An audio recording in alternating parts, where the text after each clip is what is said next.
Le ministère de la Santé, de la Population et de la Réforme hospitalière a fait état mardi le 24 mars de 34 nouveaux cas confirmés et 2 nouveaux décès de coronavirus en Algérie, portant le bilan de cas confirmés à 264 au total dont 19 décès.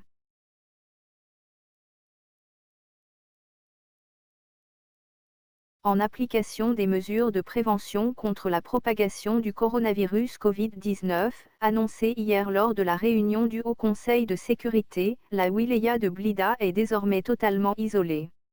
En effet, des barrages routiers interdisant l'accès à la wilaya de Blida ont été installés très tôt cette matinée de mardi. L'entrée en vigueur de la mesure de confinement total se fait progressivement, à en croire ce qui a été relayé ce matin.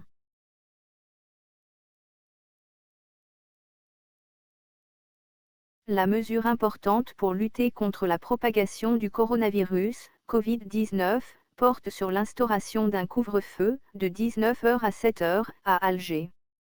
Cette mesure sera étendue à toutes les wilayas où est apparu et où apparaîtra le virus, conformément aux observations quotidiennes du ministère de la Santé, de la Population et de la Réforme hospitalière, ajoute le communiqué qui précise également que, un décret exécutif sera publié pour préciser les dispositions prévues à travers cet ensemble de mesures.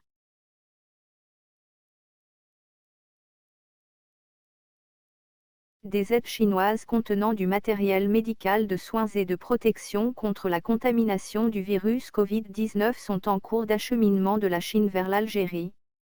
Selon une déclaration à la télévision publique NTV, l'ambassadeur chinois en Algérie, Li Lian, a indiqué que le gouvernement chinois et plusieurs États de la Chine, ainsi que des hommes d'affaires chinois qui travaillent en Algérie ont préparé des aides pour l'Algérie. L'aide contient des masques, matériels médicaux, des kits de dépistage et des tenues de protection. Ces équipements sont en route vers l'Algérie, a-t-il ajouté. Selon Lian, l'Algérie est un pays ami de la Chine et notre pays consacre un grand intérêt pour la coopération et l'aide de l'Algérie pour la lutte contre le virus du corona.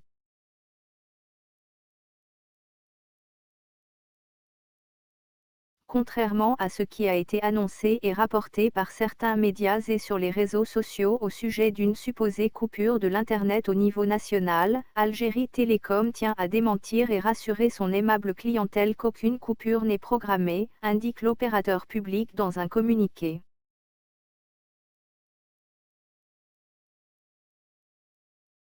Les officines de pharmacies et les buralistes ne sont pas concernés par les mesures de fermeture prises lundi par le président Abdelmadjid Tebboune à l'issue de la réunion du Haut Conseil de sécurité, pour lutter contre la propagation du coronavirus dans le pays, indique une source de la présidence de la République. Ces mesures prises à titre exceptionnel permettront notamment aux citoyens de s'approvisionner en médicaments et aux buralistes d'exercer leurs activités, notamment la vente de la presse nationale, précise la même source. D'autres mesures avec effet immédiat ont été aussi prises. Elles portent sur la fermeture de tous les cafés, restaurants et magasins, à l'exception de ceux d'alimentation, boulangeries, laiteries, épiceries, étals de fruits et légumes. Tout contrevenant à cette mesure de fermeture se verra retirer sa licence et porté sur une liste noire, blacklistée, et n'aura plus aucune licence d'exploitation. Pour les autres commerçants, il s'agira de la fermeture du local avec retrait du registre du commerce et interdiction définitive d'exercer, précise la même source. Le Haut Conseil de sécurité décide également d'interdire tout rassemblement de plus de 2 personnes. Cette mesure s'appliquera aussi aux taxis ou tout autre moyen de transport privé.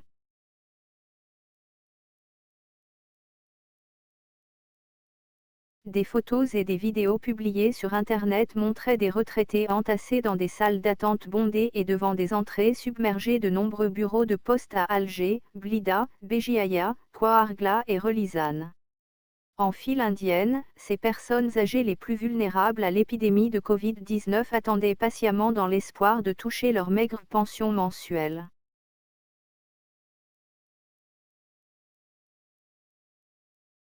Un responsable dans l'hôpital, Abdelkader Hassani, dans la wilaya de Sidi Bel Abbès, a révélé une opération de vol effectuée par un agent de sécurité de l'établissement, ce dernier ayant volé 3000 gants médicaux afin de les revendre illégalement, selon le journal arabophone, El Bilad. Les services de sécurité de la wilaya ont pris des mesures juridiques contre l'accusé, qui va comparaître devant le parquet dans un proche avenir.